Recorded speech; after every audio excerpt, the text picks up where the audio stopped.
So have a conversation about kids and the internet and privacy. Sounds good to me. Okay. So, Eric, you've been around the internet a long time, many, many years. I know you have children as well. How do you address the issues among, how do you feel you do as a parent, and what's your advice for other parents? So it's a very good question, and honestly, the answer sometimes changes. I mean, I have tweens right now, and I could swear by certain things right now, and maybe that'll change in a few years. But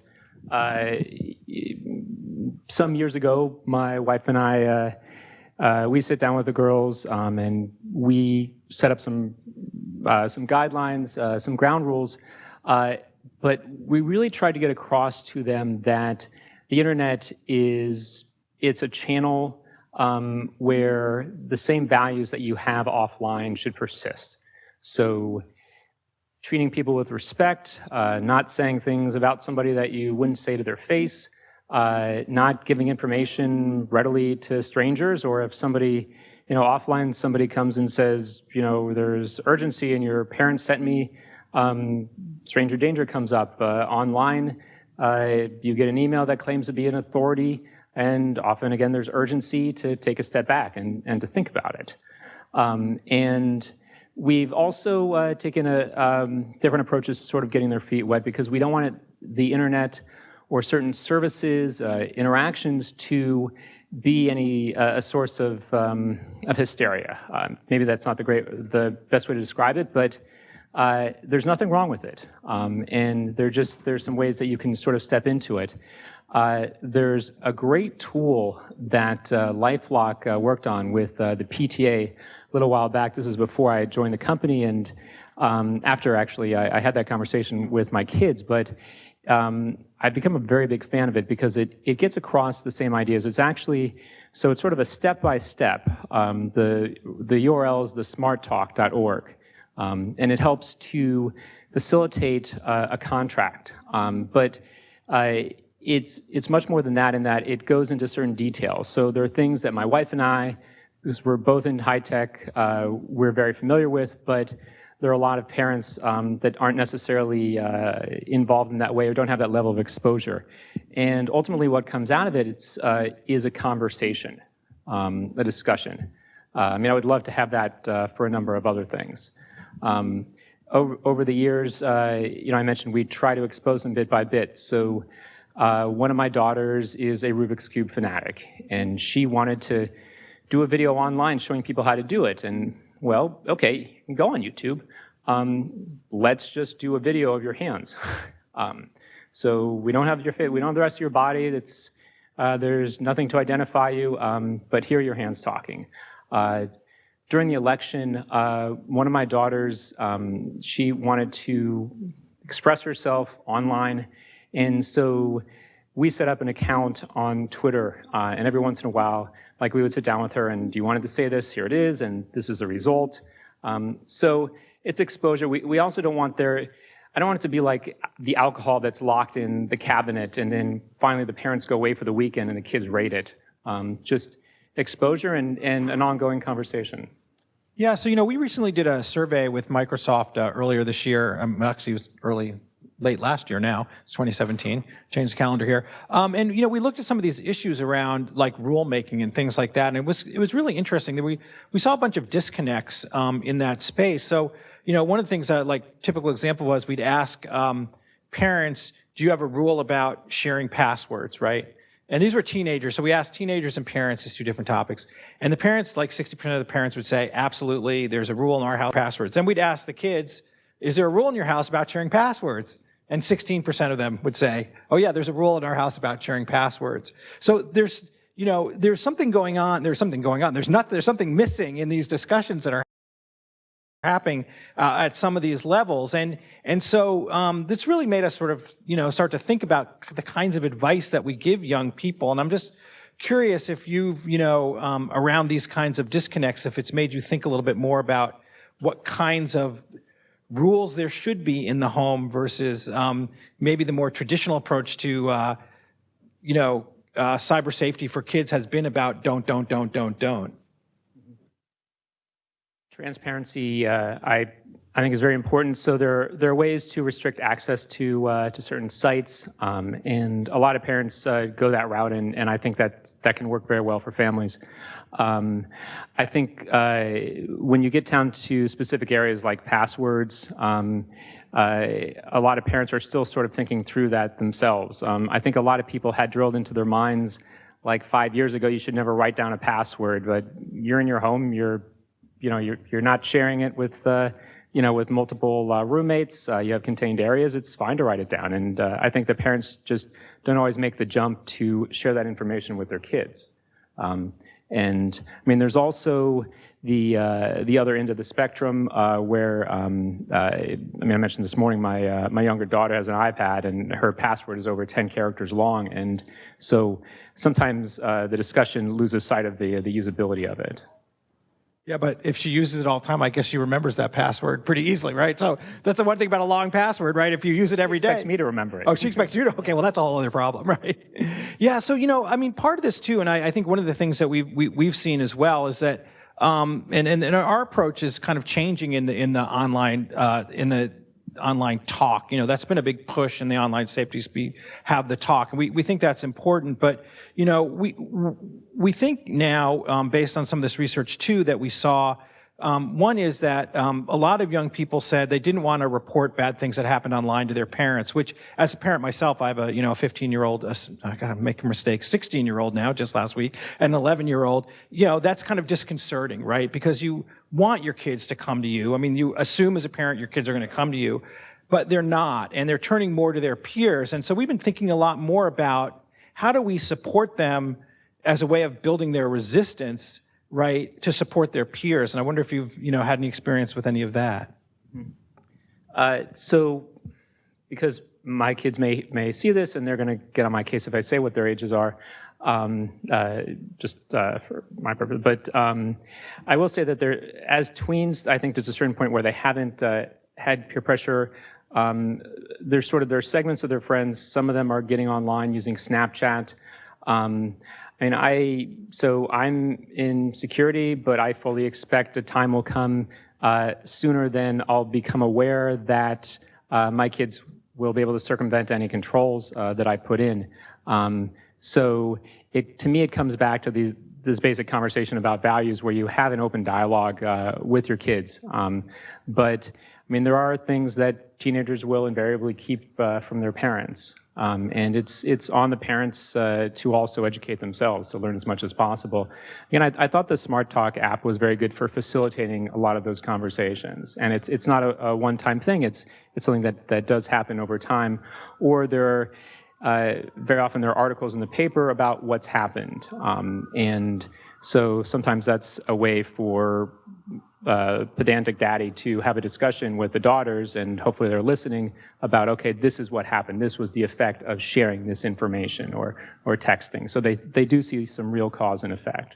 Yeah, and I think also, what we see along those same lines is similarly like, what would you, using that model, so something happened you see something happen in the paper, what would you do if your friend came to you and said this happened to them, right? Yeah. So sort of builds their notion of, oh, I can be helpful, right? At the same time, I'm learning to be helpful to my friend. I'm also actually learning to be helpful to myself, right? And I think so, and we're really looking at that as sort of the new way of teaching kids. And this is probably a little bit older, this survey was 13 to 17-year-olds, but I think really as you, started thinking about kids, like 14, 15, 16, getting into high school, those kinds of things, middle school, being more the helpers to their friends. Because another part of the survey that we saw was that 40% of the kids that we surveyed said that the first person they turned to if they had problems online was a friend and not their parents. So that's a pretty big chunk of young people who are going to be looking for support in a way that most parents may not have thought of. Yeah. It also reminds me of, there's a survey that LifeLock did, and they found 50%, the overall rates are very high, but even minor information that gets shared online, that can result in identity theft, and these kids are applying for scholarships at college age. And there's an impact. I mean, their ability to get their own credit. So we still talk to them about the long-term implications. It's a difficult question. Yeah. So here's an interesting one. I think from your perspective, I think you would probably find this interesting as well. So we asked both the both the parents and the young people, what's the one topic they wanted to learn more about, and the number one topic for both those groups was identity theft. So does that, I mean, I looked at that and sort of said, young people actually, like, they get it, right? But I'm not sure that everything's out there to support them to understand more about that. So any advice for both the parents and the teens? I mean, maybe it's slightly different or maybe it's exactly the same. And I think, you've been in security a long time too, and I think you probably know that we keep constantly hearing that identity theft usually tends to be, on the top of the list up there about issues that most consumers are concerned about. But, what's some advice for young people about really protecting themselves and their, the value of their identity and their privacy? Yeah, and I think that people have different ideas of what identity theft is. And so it could, so my kids play a lot of Minecraft, and there's an example there, a model there about just having your account hijacked, or let's say your avatar is kidnapped, whatever vernacular you're using, but understanding what it is and what it isn't. So recently we got a pair of kittens for our daughters, and they are kittens, so my wife posted them on Facebook. And one of my daughters, when she heard about this, she was very upset because she was not consulted about sharing a picture of her cat online. And she was concerned about, this is absolutely true, about their digital footprint. So that began a conversation. Okay, what does that mean? Probably Pippin is not going to be able to get a credit card, but this is the impact of information that you would personally share, or cues that could be included in a picture that's shared online with you in it. Yeah, so now we all know who Pippin is, your cat, so it's out, right? Cat's out of the bag, I guess. Lord of the Rings. Yeah. So, but I think that's a really great, I love that because it shows how, look, young people are more concrete thinkers, right? They're not, they don't have their app, they're as they're growing through adolescence, their ability to sort of put the world together in different kinds of ways is changing, and their mind is growing. But I think I love the way that your daughter interpreted sort of the lessons that she's been learning and applied it to the cat, and felt like, that could actually, I think, at some level, characterize some potential risk, right? Which is part of what we're talking about, is understanding some of the risks and acting in a way that either reduces them or mitigates them altogether. So, it was nice to see that she was listening. Well, that's what I mean. Yeah. I mean, you as a parent, you should be very satisfied that the message was received, right? Maybe not always acted on in the way we'd always like. When we've been thinking about the rules too, and I think this is something that comes up, and I know this is sometimes an issue in our house as well with younger folks. There are all these lists of rules, and one of the things we've been thinking about in our space is about rules that the family agree to together. Right? So it's not just that you can't post information about yourself, but I won't post information about you or the cat. And I think that's what you were kind of getting to. And I think, building that collective spirit of trust is really important. And I think we get to things like, I know a big issue for parents are like screen time is one of the biggest hassle as a parent.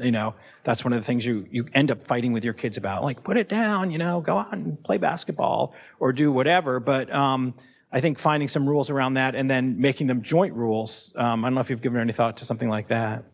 Yeah, I'm very mindful of if my daughters are asking questions or we're engaging, because of the world we live in, the cell phones are always nearby, and giving them as much as possible, complete and full attention. So the modeling element of that.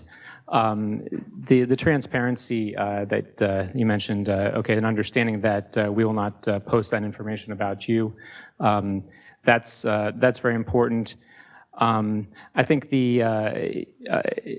you can come up with so many rules, and so as a security practitioner, I would say that's security rules are a big problem, because actually there was a study done by Microsoft years ago about how all these additional rules just result in people ignoring all the rules. And I think what seems to be working for us is to having a general framework for how we're approaching it, and this ongoing dialogue. But there's no easy answer. On the one hand, we want our kids to catch us on certain things, but at the end of the day, we're the parents,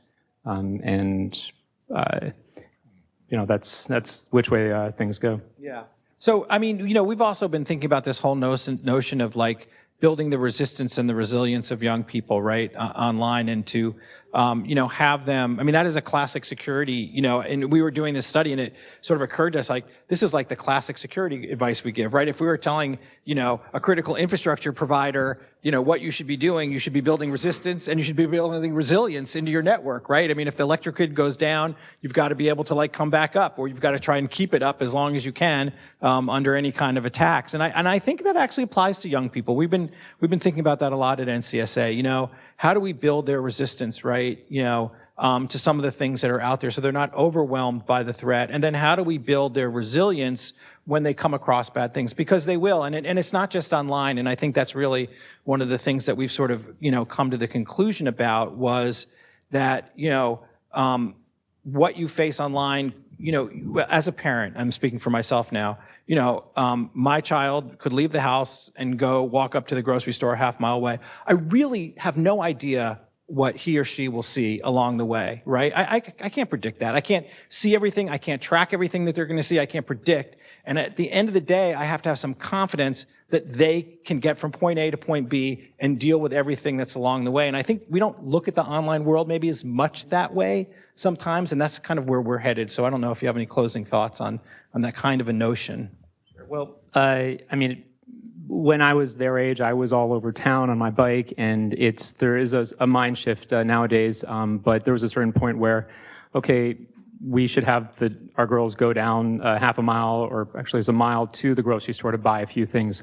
But ultimately, the internet is like a big city. It's a complex ecosystem. All complex ecosystems have parasites, and you don't let your kids, at a certain age, go into the city by themselves. There's a certain point where you are a chaperone, and you're not there just to guard, but you're giving feedback as these things happen.